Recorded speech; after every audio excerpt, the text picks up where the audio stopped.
Kemudian kita bisa mengambil tabaruk dengan berbagai macam cara. Contoh, Makkah, Madinah itu negeri yang diberkahi.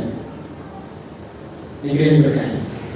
Bukan berarti kita bertabaruk dengan segala yang kita inginkan. Kita harus menjadi karena itu negeri berkah, berarti boleh dong kita itu mengambil pasir di sana, kita bawa ke rumah, kemudian pasirnya ditaruh di di gelas, kemudian taruh di ruang tamu. Biar apa?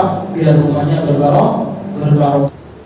Bismillahirrahmanirrahim. Alhamdulillahirabbil alamin wassalatu wassalamu ala Rasulillah wa ala alihi wa ashabihi wa man wala wa bi sadri wa yassir li amri wa hlul 'uqdatam min lisani yafqahu qawli. Allahumma anfa'na bima 'allamtana wa 'allimna ma yanfa'una wa zidna ilma wa barakatuh. Assalamualaikum warahmatullahi wabarakatuh. Alhamdulillah, jemaah sekalian yang dimuliakan oleh Allah Subhanahu wa taala. Di kesempatan malam ini kita dimuliakan oleh Allah Subhanahu wa taala untuk duduk bersama dalam rangka tawassul bil haq dan tawassul bis sabr. Mudah-mudahan duduknya kita semuanya dicatat sebagai amal soleh di sisi Allah Subhanahu wa taala. Salawat dan salam mudah-mudahan tercurahkan kepada baginda Nabi kita Muhammad sallallahu alaihi wasallam, kepada keluarga beliau, sahabat beliau, dan siapa saja yang istiqomah di atas petunjuk Nabi kita Muhammad SAW. Kita senantiasa berdoa kepada Allah Subhanahu wa taala, mudah-mudahan kita termasuk mereka yang diberi kemampuan untuk bisa istiqomah menapaki petunjuk Nabi kita Muhammad SAW. Baik jemaah sekalian yang dirahmati Allah Subhanahu wa taala, alhamdulillah kita masih di kajian kitab kita, yaitu Kitab Tauhid, di mana pada kesempatan malam ini kita masuk pada bab yang ke-9. Bab man tabarraka bi syajaratin aw hajarin wa nahwihima. Bab orang yang mengharapkan keberkahan dari pohon, dari batu atau sejenisnya. Bagaimanakah hukum mereka yang menjadikan pohon, batu dan sejenisnya sebagai sumber keberkahan? Tadi malam ya, tawaf keliling keraton tadi malam. Oh iya, mengharapkan keberkahan dari seekor kerbau ataupun dari kotoran kerbau ya jenisnya kan sama-sama makhluk. Baik, sebelum kita masuk ayat, di sini ada beberapa hadis ya. Yang apa sebenarnya yang dimaksud dengan tabaruk?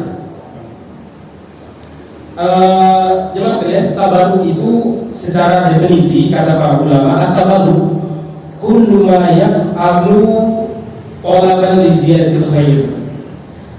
Perbuatan dengan niatan untuk mendapatkan tambahan kebaikan. Selagi segala bentuk perbuatan, ya baik itu perkataan atau perbuatan fisik, dengan harapan mendapatkan tambahan kebaikan, itu namanya tabaruk. Kalau bahasa Jawanya mungkin apa? Ngalap berkah tersebut ya. Nah, maksud muslim yang dirahmati Allah Subhanahu wa taala, macam-macam bentuk orang ngalap berkah ya. Kadang dengan selendang kiai, kadang dengan kobokan Pak Kiai, atau bahkan mungkin dengan puntung rokoknya Pak Kiai ya. Atau mungkin bekas minumannya Pak Kiai atau Habib. Saya itu pernah diceritakan oleh Ustaz Ihim Abdul Basir, ketua DSKS, putra Ustaz Bakar Basir. Suatu waktu beliau ini menemani ayahnya, yaitu Ustaz Bakar Basir, untuk safari dakwah ke Madura. Anda bayangkan, rata-rata kan di Madura, saudara-saudara kita yang di sana itu sangat menghormati para ulama maupun para kiai. Itu bagus ya. Cuma berlebih-lebihannya adalah apa? Yaitu mereka menganggap apapun dari kiai itu berkah. Ya, harta tadi sandalnya kiai itu mahal, bekas sandalnya itu ya. Saya dipikirkan kalau saya di Kiai Madura pemain juga ya, beli sandal baru juga ya. Gak semua tempat tentunya, ya di sebagian tempat, karena banyak juga orang-orang soleh dalam makna mereka yang ini yang tidak melakukan perbuatan tersebut. Nah, maksud muslimin, saudara-saudara di sana, kata beliau ini, suatu waktu beliau itu kan dikasih minuman sama panitia. Dikasih minuman, kemudian disodorkan. Belum minum, kan kadang satu botol air mineral kan gak habis. Nah ditinggalkan, ya kayak kita lah kan gak mungkin dibawa setiap kajian terus dibawa nanti penuh kapasitasnya ya. Itu belum kafir, tiba-tiba mereka ini rebutan, habis aja tuh rebutan, setelah Abu dan sebagainya naik mobil rebutan ya, hampir bunuh-bunuhan, maksudnya hampir pelupukan. Beliau pikir awalnya ini jangan karena akhirnya airnya dihabisin botolnya taruh. Ternyata gak direbut juga. Selidik punya selidik, ternyata mereka mengharapkan apa? Ngalah keberkahan. Oh, setelah itu akhirnya mereka minum habis dan botolnya dibawa naik ke mobil. Jadi malah masih botolnya dibawa naik ke mobil.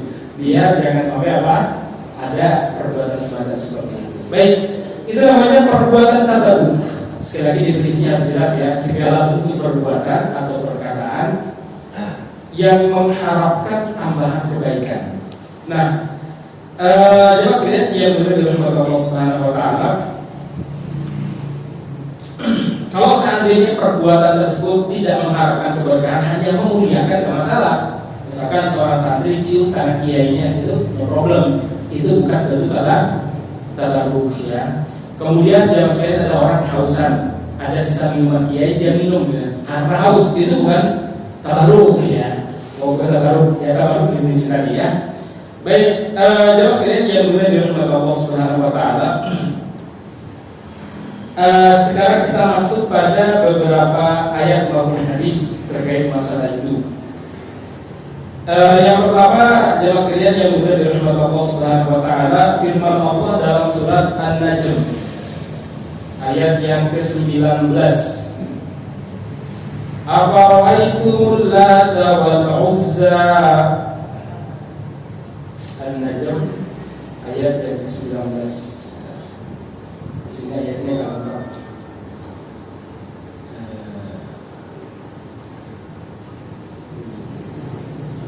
Afara'aitumul Lata wal Uzza wa manata tsalitsatal ukhra alakumud dzakaru wa lahul untha tilka idzan qismatun diza in hiya illa asma'un sammaytumuha antum wa aba'ukum ma anzalallahu biha min sultan in yattabi'una illa dhann wa ma tahwal anfus wa laqad ja'ahum min rabbihimul huda. Afara'aitumul Lata wal Uzza, tidakkah kalian memperhatikan Lata dan Uzza? Lata adalah patung yang disembah oleh orang-orang Quraisy pada saat itu. Demikian juga Uzza. Uzza ini diletakkan di salah satu lembah. Demikian juga Lata. Sebagian ulama tafsir mengatakan Lata ini adalah yang disembah oleh orang-orang Taif. Taif, kalau Anda mungkin pernah umroh, salah satu destinasi wisatanya adalah pergi ke Taif. Taif itu adalah salah satu kota yang subur, daerah pegunungan, dan banyak buah-buahannya di wilayah Saudi. Biasanya sayur-sayuran di wilayah Taif. Nah, dulu di Taif itu mereka Bani Sa'if menyembah patung yang bernama Lata. Sementara orang-orang Quraisy itu mereka menyembah patung namanya Uzza. Jadi mereka saling membangga-banggakan. Ya, menurut orang-orang Quraisy yang paling besar dan paling berkuasa itu ya Uzza. Tapi menurut orang-orang Taif, yaitu suku Saqif, yang paling besar dan yang paling berpengaruh itu ialah Lata. Persaingan ideologis antara orang-orang Quraisy dengan orang-orang Saqif. Itulah kenapa Nabi Muhammad SAW pernah hijrah ke Taif, karena beliau mengharapkan persaingan ideologi antara Bani Saqif dengan Quraisy itu akan menyelamatkan beliau. Mudah-mudahan orang-orang Taif, yaitu Bani Saqif, ini mau melindungi beliau karena ada persaingan dengan orang-orang Makkah ya. Ternyata tidak juga ya, beliau dilempar pakai batu. Baik maksudnya, afara'aitumul Lata wal Uzza, apakah kalian tidak melihat Lata dan Uzza? Demikian juga melihat Manat. Apakah takut untuk kamu anak laki-laki dan untuk Allah Subhanahu wa taala anak perempuan. Yang demikian itu tentulah suatu pembagian yang tidak adil, di mana orang-orang musyrik mereka mengatakan Allah punya anak, tapi anak buah itu anaknya anak perempuan. Sementara di saat yang bersamaan mereka membanggakan anak laki-laki. Mereka menyebut bahwa para malaikat itu anak perempuan Allah Subhanahu wa taala. Di saat yang bersamaan mereka lebih bangga dengan punya anak laki-laki. Makanya Allah mengatakan kaidah ismatul biza. Ini pembagian yang tidak layak. Kalaupun layak itu dusta. Masa Allah anak perempuan sementara mereka punya anak laki-laki, padahal bagi mereka pada saat itu anak perempuan merupakan aib, gitu ya, karena tidak bisa menghidupi, tidak bisa mengganti orang tua. Kemudian Allah melanjutkan tilka idan in hiya illa asma'u sammaytumuha antum wa aba'ukum la ta'uzza manat, dan nama-nama patung lain itu nama-nama yang kalian berikan kepada sembahan kalian, yang diberikan oleh nenek moyang kalian. Ma anzalallahu biha min sultan. Allah Subhanahu wa taala tidak pernah menurunkan suatu keterangan apapun bahwa patung ini namanya Uzza, ini Manat, ini punya kekuasaan begini, kalau ini punya kekuasaan beda, enggak pernah. Semuanya iya tabi'una illa dhanna. Semua yang mereka lakukan mengikuti prasangka dan dugaan serta imajinasi mereka. Ya, wa ma tahwal anfus, dan apa yang disukai oleh nafsu mereka. Wa laqad ja'ahum min rabbihimul huda, dan Allah telah mendatangkan kepada mereka al-huda, petunjuknya itu Al-Quran. Nah, masalah di sini apa hubungan ayat ini dengan bab ini? Begini, orang-orang musyrik Arab, satu yang perlu kita pahami, mereka adalah orang yang mengenal Allah. Mereka tahu Allah, cuma bayangan Allah ataupun definisi Allah, ya, tentang Allah di mata mereka, ilmu mereka tentang Allah dengan apa yang diinginkan pada hakikatnya tidak sama. Tadi mereka yakin bahwa Allah itu punya anak perempuan. Mereka tahu Allah itu ada. Jangan dikira orang musyrik itu tidak tahu Allah tidak ada. Nah, mereka tahu, yakin bahwa nama bapaknya Nabi Muhammad namanya siapa? Abdullah. Kemudian nama saudara, nama sahabat Nabi Muhammad Abdurrahman, ya. Baik. Nah, yang kedua, di antara cara mereka memahami Allah adalah apa? Allah Subhanahu wa taala itu, ya, Allah Subhanahu wa taala itu kata mereka, ya, itu berbagi kekuasaan dengan patung-patung yang mereka sembah, ya. Jadi kalau mereka ini, ya, pergi meminta bantuan, mereka minta bantuannya sebenarnya kepada Allah, cuma mereka lewat perantaraan Lata, Uzza maupun Manat, ya. Mereka lewat Lata, ngomong, Lata, tolong sampaikan kepada Allah bahwa kami punya kebutuhan begitu setidaknya. Lewat Uzza, sampaikan kepada Allah bahwa musim kering supaya Allah menurunkan hujan, ya. Jadi mereka ngalah berkah lewat siapa?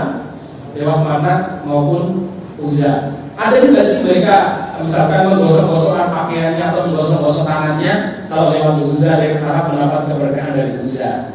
Nah, makanya dalam sebuah ayat Allah Subhanahu wa taala menggambarkan cara berpikir orang-orang jahiliyah, orang-orang musyrik, apa itu?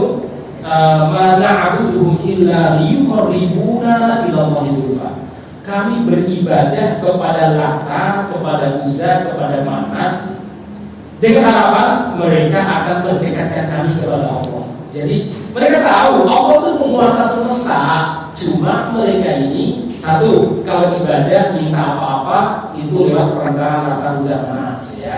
Yang kedua, mereka menganggap bahwa Lata, Uzza, Manat punya keberkahan.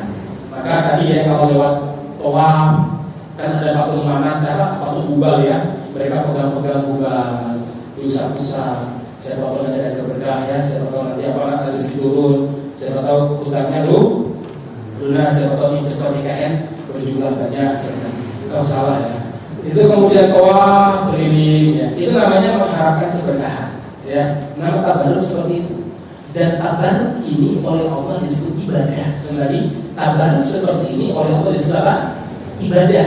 Makanya orang-orang musyrik sekali lagi ketika mengatakan mana abuduhum, kami beribadah kepada patung Lata, Uzza, Manat illa liqarribuna ila Allahi zulfa, agar mendekatkan kami kepada Allah Subhanahu wa taala. Jangan dikira mereka sholat, enggak pernah mereka sholat ruku sujud kepada patung, tidak ada ceritanya. Lah terus ibadah yang mereka maksud yang akan mendekatkan mereka kepada Allah dan Allah hukumi sebagai syirik apa? Macam-macam. Karena tadi baru Musa, ini ibadah. Ya, ini ibadah. Sekali ini ibadah. Jangan kira ibadah cuma sujud dan rukuk saja. Atau kalau mereka punya nadar, aku ingin sembelih kambing betina untuk persembahan kepada Lata karena telah membuat istriku melahirkan anak misalkan ya. Nah akhirnya apa? Sembelih untuk apa? Untuk Lata, untuk mana? Itu ibadah, itu ibadah. Kemudian apa lagi bentuk ibadah mereka kepada Lata, Uzza, Manat dan Hubal serta patung-patung lainnya? Yaitu itikaf. Itikaf itu apa sih? Ya cuma duduk aja di bawah, misalnya di Lata ya, duduk aja di bawah Lata, duduk aja. Kayak kita di masjid lah. Duduk aja, ngapain? Karena game, nggak jadi swap juga belum ada saat itu ya. Cuma duduk aja, dengan meyakini duduknya itu nanti membawa kebaikan. Itu ibadah, ya mas. Sekali itu apa? Ibadah. Ya. Jadi dari ibadah sujudnya, coba cari. Pernah nggak orang muslim pada zaman Nabi sujud di hadapan Allah? Nggak ada. Saya mendapat riwayat, saya mendapat ibadah yang maksudnya itu dia maksudnya. Nah, makanya hari ini orang-orang jahiliyah di kalangan umat Islam mengulangi ibadahnya orang-orang zaman biyen ya. Sama, datang ke kuburan, cuma duduk aja di kuburan atau bertapa di kuburan. Itu ibadah loh ya. Itu ibadah kepada kuburan. Saya nggak sujud. Siapa bilang ibadah itu cuma sujud? Saya nggak rukuk. Siapa bilang ibadah itu hanya rukuk dan sujud? Duduk di tempat yang Anda anggap barokah, punya karomah, punya kebaikan termasuk ibadah. Ada orang duduk nyepi. Apa sih kalau orang di Jawa itu namanya nyepi ya? Nggak ada jenis ibadah mereka itu duduk di malam hari di sebuah tempat tertentu. Apa bu? Tapa. Apa ngerti? Semedi lah. Ibu itu mengerti makan? Oh enggak ya. Saya dulu pernah punya tetangga. Saya nggak perlu jelaskan mana juga. Itu setiap malam jam 12 malam itu dia ada ke timur. Kalau itu kan bakar kemenyan, duduk aja di depan rumahnya itu. Ada pohon ya, ada pohon yang memang dia awal itu. Duduk aja. Awalnya saya nggak ngerti itu mau boleh. Akhirnya suatu waktu tak lempar. Nggak berat-berat. Ternyata kalau dilempar kalau berat, itu ibadahnya Pak. Ibadah. Mending kita mau pipis boleh, nggak bakal bisa ulang lagi. Itu ibadah. Jangan kira ibadah. Ibadah kan ya terserah ibadah itu sama siapa. Ibadah kepada tempat boleh, ibadah kepada gunung boleh ya. Atau datang ke kuburan kiai, musab apa? Handuknya atau mungkin kopiahnya di nisannya kiai. Harapannya apa? Biar kayak kiainya. Itu namanya tabarruk, ibadah. Ibadah. Baik, masa muslimin yang berbeda dengan Allah Subhanahu wa Ta'ala. Kalau zaman sekarang banyak santri itu hafal Quran di dekat makomnya dia kan beberapa pondok itu. Makam pendiri pondok itu biasanya dikuburkan di dekat pondok dekat masjid. Nah biasanya dia santri-santri itu apa ya? Hafal Quran di situ, hafal Al-Fatihah, apa? Sambil mengalah berkah di kuburannya Pak Kiai. Kalau itu boleh, para sahabat itu dulu pasti ngawal berkah di kuburan Nabi. Tapi tidak ada riwayat satu pun yang sahih. Ada sih yang dhaif, tapi bukan cuma ada yang mengatakan ya Rasulullah cuma begitu ya. Ada yang mengatakan demikian ya. Tapi itu hadisnya masih berlembaga. Tidak ada riwayat yang sahih yang mutawatir yang mengatakan para sahabat itu duduk di kuburan Nabi kemudian ngawal berkah kepada kuburan Nabi. Kalau itu pernah dilakukan para sahabat, pasti riwayatnya banyak. Kenapa? Karena jumlah sahabat banyak, tahu gitu ya. Abu Bakar tidak melakukannya, Umar tidak melakukannya. Nah, kalau begitu ya, kalau ibadah haji ya jangan naik pesawat. Kalau Abu Bakar Umar nggak melakukannya, ya beda. Ya naik pesawat itu wasilah untuk haji. Yang nggak benar itu Anda pakai pesawat ini nggak benar ya. Tapi kalau sampai sana kan belum rangkaian ibadah haji ya. Ini nggak benar ya, maksudnya gitu ya. Jadi jangan bedakan antara wasilah dengan mahiyatul ibadah, yaitu tubuh dan batang daripada ibadah ya. Ya doa itu ibadah, nggak pernah ada yang baik. Tabaruknya begitu orang jahiliyah zaman dulu. Biar Anda paham begitulah syirik yang dikritik oleh Allah begitu. Ya, kritik seperti itu. Biar kita kalau berbicara ibadah itu bayangannya sujud di patung, bayangannya apa? Orang ruku di depan patung, enggak begitu. Ya, ada banyak yang mereka lakukan. Baik, pasal muslimin yang benar dari Allah Subhanahu Wa Taala. Yang kedua, hadis terkait masalah ini adalah hadis Abi Lais Al-Waqidi.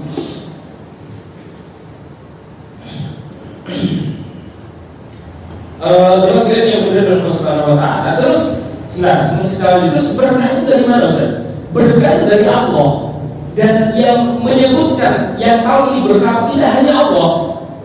Jadi kalau Rasul mengatakan kulu minaz zaitun wa tahimu bihi fa innaha min syajaratin mubarakatin, makanlah buah zaitun dan berminyak dengan minyak zaitun karena itu dari pohon yang diberkahi. Kenapa? Karena ada kabar dari Rasulullah, Rasul dari Allah Subhanahu Wa Taala. Contoh apa lagi berkah? Mau Zam-Zam, yaitu minum air Zam-Zam. Apalagi air hujan, ya ada hadisnya. Ya, kemudian apa lagi?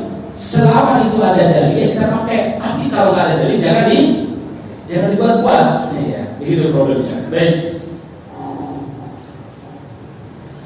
Dalam sebuah hadis Rasulullah SAW pernah bersabda, "Wal barakatu minallah." Keberkahan itu berasal dari Allah Subhanahu Wa Taala semata. Ya, bukan dari Rasulullah. Rasul diberkahi badannya karena Allah yang berkahinya. Memang betul wajah Nabi berkah, menatap wajah Nabi ada keutamaan. Kemudian ludahnya Nabi Muhammad juga punya keutamaan. Sampai ada salah seorang utusan Quraisy pernah melihat Nabi Muhammad dan para sahabat. Kemudian dia balik ke hadapan orang Quraisy mengatakan, saya itu pernah diutus kepada raja-raja Romawi dan raja-raja Persia, tapi saya belum pernah melihat orang yang menghormati dan dihormati oleh pengikutnya Nabi Muhammad. Ya, tidaklah Muhammad itu kalau berkata semua diam, tidak berbicara sama sekali, dan kepala mereka seperti ada burung di atasnya tidak yang bertengger dan mereka tidak ingin burung tersebut pergi. Kalau Muhammad meludah, maka ludahnya Muhammad tidak pernah jatuh ke tanah. Mereka akan berebutan untuk mengambilnya disahkan di mukanya dan disahkan di bajunya. Dan kalau seandainya Muhammad habis wudu, mereka berebutan untuk mengambil sisa air wudunya sampai mereka hampir berpuluh-puluhan. Ya, memang Nabi Muhammad itu ada dalilnya. Ya, baik ya Mas yang sudah dari rahmat Allah Subhanahu Wa Taala.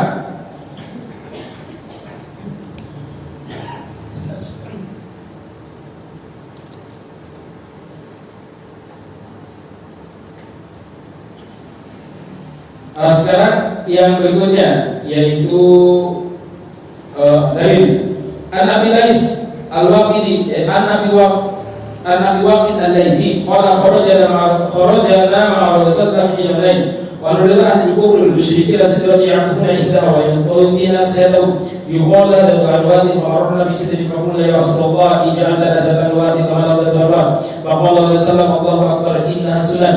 Qultu wallahi walladhi nafsi biyadihi kama qala bani Israil Musa ij'al lana ilahan kama lahum alihah qala innakum qawmun tajhalun la tarkabunna sunan man kana qablakum rawahu at-Tirmidzi wa sahahahu.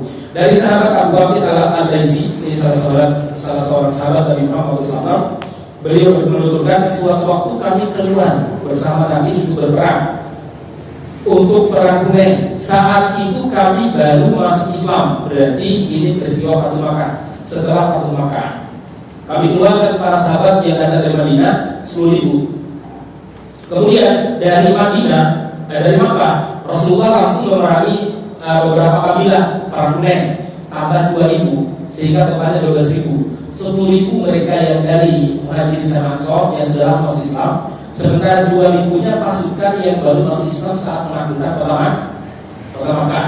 Jadi ngajinya belum begitu dalam.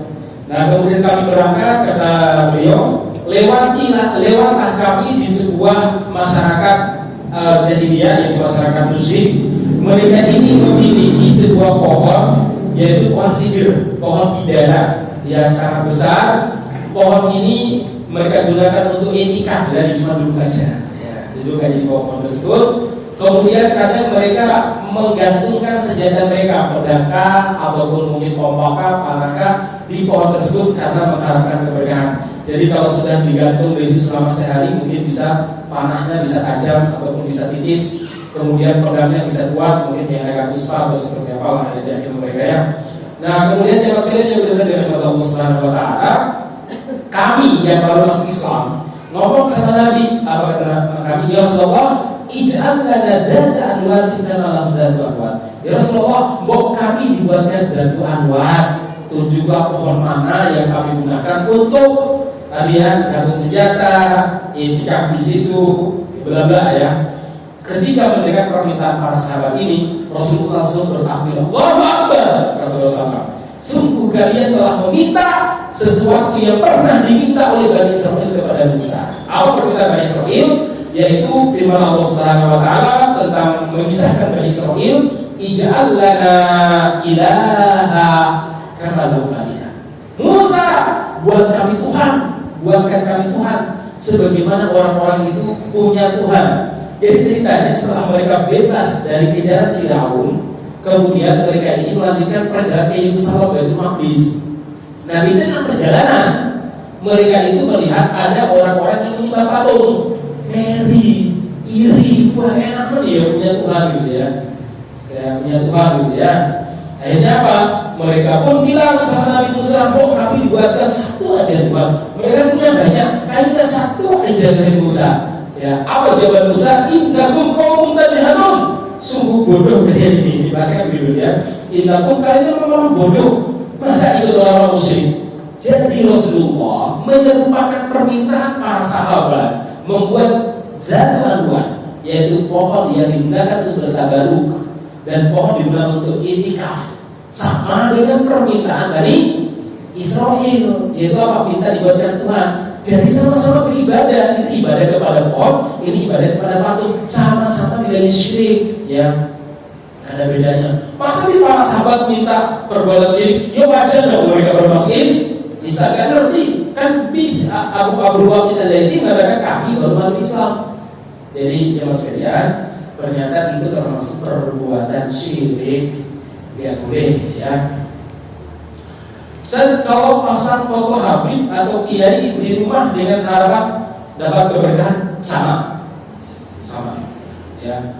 Memang ada riwayat palsu, hadis palsu yang dibuat oleh sebagian kiai dan sebagian lain yang mengatakan bahwa apa? Melihat foto kiai itu sama dengan ibadah sekian tahun. Itu kacau, itu nggak ada, ya. Hadis juga la sahih wala dhaif. Enggak ada hadis sahih dan enggak ada hadis dhaif. Nah terus itu apa? Hadis maudhu.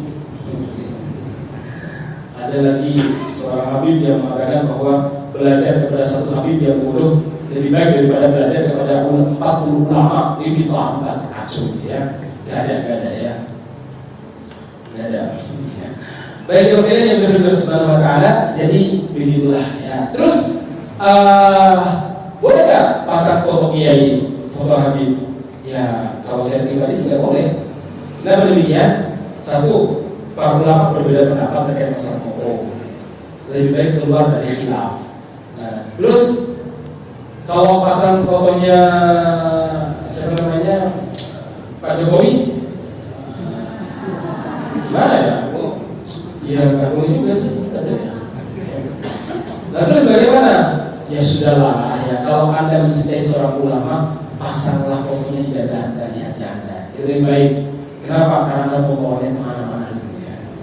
Nah, dikhawatirkan itu nanti ada guru. Ingat ya, kesyirikan pertama kali di muka bumi ini berawal dari satu pengaguman terhadap tokoh agama.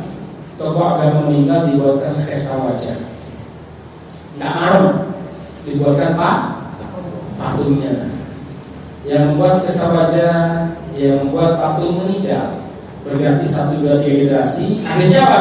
Generasi 3, 4, 5 kesekian menganggap ini sebagai sesuatu yang sembah, hanya minta macam-macam kepada patung yang dibuat sebagai bentuk apa istilahnya kenangan terhadap ulama-ulama. Lama begitu, akhirnya lama-lama membuat patung-patung lain muncullah. Tadi ya, tapi ini kalau mereka pun mulai mengimajinasi Tuhan. Wah, Tuhan wajahnya begini. Kalau di Jawa mungkin Tuhannya perutnya duduk membawa keturunan misalnya. Sekarang sih belum dituhankan sebagai hiasan ya. Tapi lama-lama dia Tuhan dia. Kemudian digambarkan si Semar yang lagi menunjuk kalau masuk ke kiri misalnya ya. Atau apalah, kalau di Solo baru kan Pak Karno yang menunjuk gitu ya. Jadi dia sekalian, lama kelamaan nanti akan dianggap sebagai sesuatu yang disembah. Disembah bukan berarti mengarah itu Tuhan, enggak. Itu akan ada orang yang kalau lihat wajah itu nanti ada berkah. Nanti lama-lama bakatnya di situ. Lama kelamaan diusap-usapnya, berlebih itu jadinya, ya itu jadinya sekalian. Makanya Taliban itu ketika berkuasa dulu awal 1996 ada patung Buddha usia beratusan tahun di Afghanistan dibom sama Taliban. Ramai itu ya. Gimana ini mau bla bla bla. Urusan kami ngapain kan terus ya. Baik yang sekalian yang berada di Subhanahu wa ta'ala, itu hadis bab yang berapa? Bab yang ke-19. Saya akan menjelaskan beberapa kaidah dalam masalah baru ya. Biar kita Thubutul barq al-mutlaqah la yalzim minhu ibahat at-tabarruk al-mutlaqah. Penetapan adanya berkah di sebuah tempat, di sesuatu, bukan berarti kemudian kita bisa mengambil tabarruk dengan berbagai macam cara. Contoh, Makkah, Madinah itu negeri yang diberkahi. Negeri yang diberkahi. Bukan berarti kita bertabarruk dengan segala yang kita inginkan. Kita harus menjadi karena itu negeri berkah, berarti boleh dong kita itu mengambil pasir di sana, kita bawa ke rumah, kemudian pasirnya ditaruh di di gelas, kemudian taruh di ruang tamu. Biar apa? Biar rumahnya berbarokah, biar rumahnya tidak kena gempa, biar rumahnya tidak kena kebakaran, biar rumahnya tidak kemasukan pencuri dan sebagainya. Kalau pencuri tahu bahwa di situ ada pasir dari Makkah, apalagi pencurinya suka ngalap berkah, itu dicuri juga mungkin dia maksudnya. Nah, masalah sini yang benar dalam Subhanahu wa ta'ala. Jadi kalau ada sebuah tempat atau sesuatu yang ada dalilnya bahwa ini berkah secara mutlak, ini negara termasuk Palestina, Suriah, allati barakna fiha lil alamin, karena kami berkahi negeri itu untuk alam semesta. Kemudian kita ini berimajinasi dan kemudian membuat inovasi cara alam berkah di sana. Membawa membawa pasir, kalau enggak mungkin begitu sampai di Makkah ngeluarin baju koper kemudian dilap-lapkan di Makkah, enggak gitu. Nah terus cara mengalap berkahnya bagaimana? Kalau ada dalil yang mengatakan bahwa negeri ini berkah, tempat ini berkah, maka cara untuk mengalap berkah atau ambil berkah darinya sesuai dengan contoh Nabi dan contoh para sahabat. Apa itu? Yaitu satu, berkahnya Madinah, Anda harus memperbanyak doa di sana itu. Yang kedua, Anda harus memperbanyak ibadah. Tiga, memperbanyak kebaikan. 4, 5, 6, lihat bagaimana Rasulullah. Jangan Anda buat imajinasi inovasi sendiri dalam mengalap berkah. Ya, kacau itu ya. Akhirnya dulu pernah ada dalam haji Indonesia bawa pasir dari Makkah ya. Yang paling parah bawa pada pasir Arafah. Pada Arafah itu udah keluar kota Mekah, jual kota Mekah gitu. Baik, masa muslimin yang benar dengan Subhanahu wa ta'ala, atau seharusnya bukan Palestina, bukan makan Madinah. Palestina itu demikian dong ya. Jadi kalau Anda sampai ke Palestina, Yordan, Lebanon, Suriah, itu tanah diberkahi, ambil tanahnya sana ya, dibawa pulang. Karena Allah juga mengatakan ada di bawah perhatian alamin. Baik, contohnya apa? Pohon zaitun berkahi, itu pohon berkah. Tapi bagaimana cara ngambil berkahnya? Anda berimajinasi dan berinovasi sendiri. Lihat dong contohnya tadi bagaimana? Diminum apanya? Minyaknya. Ya, dan pohonnya diminum ya. Yang kedua dimakan apanya? Buahnya, jangan akarnya gitu ya. Anda jangan begitu ada pohon zaitun ya, Anda kemudian berdoa di bawah pohon zaitun. Kenapa barokah? Itu enggak benar. Ya, enggak benar ya. Anda tanam zaitun di depan rumah, kemudian Anda di situ Anda mungkin mengalungkan pedang Anda atau mungkin mengalungkan pisau sembelihannya ya, sembelihan sapinya biar apa? Biar nanti barokah itu. Oh, enggak ada cerita seperti itu. Rasulullah dan para sahabat enggak pernah melakukannya. Pokoknya kalau ada sesuatu yang sifatnya berkah, cara mengalami berkahnya atau mengambil berkahnya harus sesuai dengan contoh Rasulullah dan para sahabat. Anda jangan berinovasi dan berimajinasi, kemudian Anda berkreasi cara mengalami. Contohnya apa? Pohon yang diberkahi adalah sidir, yaitu pohon bidara. Gimana cara berkahnya? Ya sebagai contoh Nabi, ambil buah bidara, daun bidara 7 lembar, Anda kemudian tumbuk, ya kemudian siramkan kepada orang yang terkena sihir, ya gitu. Wah ini pohon bidara, pohon berkah. Anda ambil ininya, daunnya punya sakit maka ditetesin, bisa buta itu. Ya. Baik, ngalah berkah itu harus ada kata caranya ya, dan caranya itu adalah ada pada Nabi dan para sahabat. Jadi kayak pertama ini ya, berkahnya berkah, tapi cara mengambil berkahnya seperti apa? Ya, baik jemaah sekalian yang berdoa kepada Subhanahu wa taala, Zam-zam.